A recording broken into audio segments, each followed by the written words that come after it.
konting kaalaman mga ka-oh my god. Ito. Sabi siya pa, nasa buslot. Tagalog may tagas. O, diba?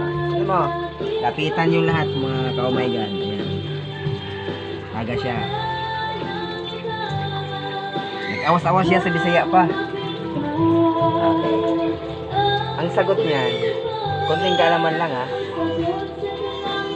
Hindi magamit yung stick glue rito kasi tumatagas siya. Hindi magamit diri ang kuan, stick glue kay awas mangit siya.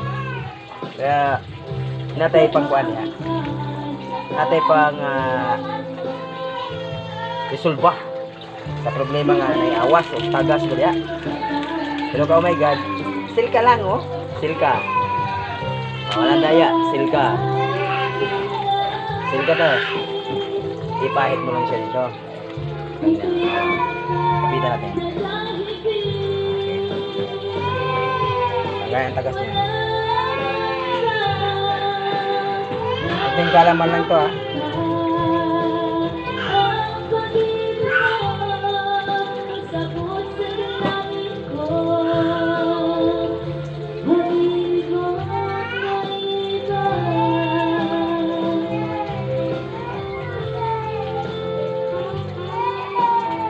Diba?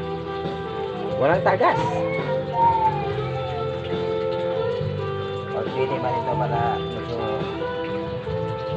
wala talagang tubig na labas. Ano, kahit kunting tagas man nandyan, lapitan natin. Oh.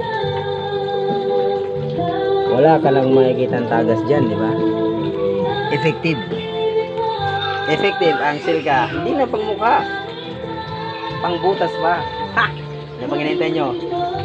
Magsilka na rin kayo. Ang pakinis at pang pagkatag.